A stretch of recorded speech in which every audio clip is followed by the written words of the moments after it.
For ACUSports.com, I'm Grant Boone with men's head basketball coach Joe Golding. After a thrilling 72-68 victory over Texas State from the Sun Belt, Coach, you said you wanted a big win against a big school, and you got one today. Yeah, absolutely. First of all, we've got a ton of respect for Texas State. Coach Casper, his staff, and his players. I think they came in here with a great game plan.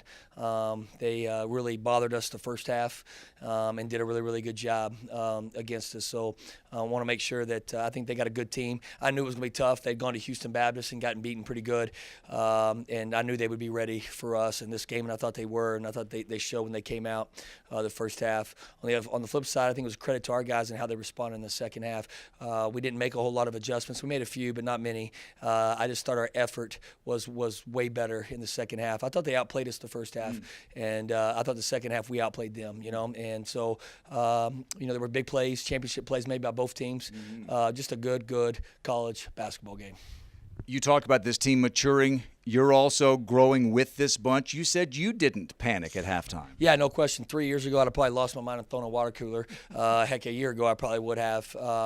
You probably asked Jay Little Parker or Cook, but I trust this group, and we've been together through a lot, and we're kind of on this journey together from to where we're at, and we got a long ways to go. We're not there yet. We're not even close. This team could get better every day. We got to trust the process, continue to work, and get better. But I'm starting to learn how to handle them a little bit, and we've been together, and I just challenged them in the sense of, these guys came to our gym and they played harder than us, and in the second half, if we play harder than them, we're going to give ourselves a chance to win. And I thought we did that. I thought, we got our hands on some balls in the second half. We got some steals, created some turnovers, which is hard to do against them. Got out, pushed the pace a little bit, and then we started spreading things out, spread the floor out a little bit, and we're able to hit some shots. You would go around to some scrimmages the last couple of years, and you'd come back against some big teams, Power 5 teams, some big teams. You'd say, Jelani Friday was the best player in the court in that scrimmage. Now, it was a scrimmage, but he was the best player in the court today. He scored 22 points and at times took the game over, I thought. Yeah, when he's on the floor, not sitting by me, And so he's got to continue to, the Air Force game, and credit to him, though. This is the thing people don't understand about Jelani. Jelani is one of the most coachable kids we have in that locker room. He loves to be coached. He loves to watch tape.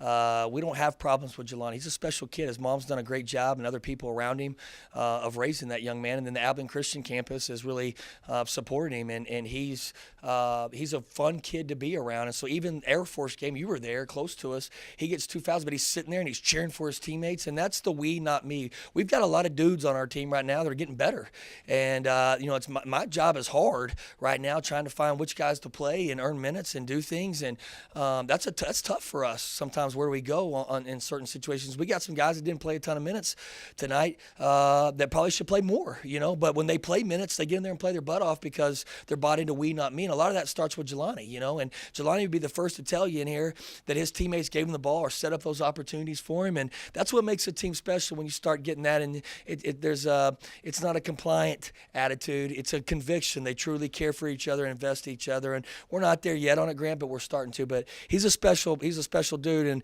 he still has a lot of basketball games left, which is a good thing. You talked about not panicking. Jaron Lewis had 3 points in the first half, a couple of fouls on him. He has 11 points and 5 rebounds in the second half, and I thought he was really strong inside and held his ground. I thought he did great. I mean, I thought this was different than the Air Force was with him. I thought he was really good. The thing with Jaron, people don't understand. We've ridden Jaron pretty good through this non-conference. He's been really special for us. He's shooting over 60% from the floor and leading the conference, and we've gone to him a ton. And so, I think the last 2 games, it's something you've seen. He's got finals. He's a smart, very smart young man. He's been raised by 2 great parents as well, and he's getting a real degree in our business department. And life ain't easy right now over there. They got tests and they got papers and they got what are you else? I never. You not have a real degree. You got a degree. I got an Abilene Christian exercise science degree, and I'm very proud of that. But still look great. I took one microeconomics class from Dr. Brister, and I fought as hard as I could fight for that D, and I got it. And Jaron Lewis ain't fighting for Ds. No, he's an A student. He fought hard today. Yes, and so no question. But I think he played well, and to play like you and I talked on the radio with 4 fouls the last 7 minutes was big. One last thing, you don't win this game, I don't think, without Tevin Foster. And all 9 of his points in the second half. A couple of big threes as you're coming from 11 points down, and your team up 1. They've just hit a big 3 right in your face. he takes it right to the rim and scores. Yeah, just thinking. I mean, there were a lot of big plays. I thought Tevin's three. I thought the one in transition. It took some guts, and he took it, and he took it, and he nailed it. I thought Rick's three that he answered in the corner after they'd hit the three. I don't know who threw the extra pass to him, but we were running a set to Jelani, and they were in the hole, and we threw the extra pass to him, and I think it was Jay. I think it was Jay for him, but skipped it over to Rick's, and Rick's took the shot and hit it. And so those are big shots and big pressure moments and big games, and we're starting to get more comfortable playing in those games. All right, you have finals coming up next week, and then a return trip. You get Lipscomb a week from Sunday. They got you in your place. They took a top 25 Tennessee team down to the wire. That's a really good bunch, and now you have to play them at their place. That'll be a heck of a challenge. Yeah, they're really good. I mean, they're we saw it. Yeah. I mean, we saw it firsthand. They're a great basketball team. Got a work cut out for us. We got classes. We got to get ready for Lipscomb, and but we'll do a good job. We got a mature group. We'll figure it out, and I think we'll go down there and compete, and hopefully we can stay in the game for a little bit. They're awfully good. ACU wins over Texas State 72-68. 4 straight wins for the men's team, 5 of their last 6, and they'll get Lipscomb a week from Sunday in Nashville.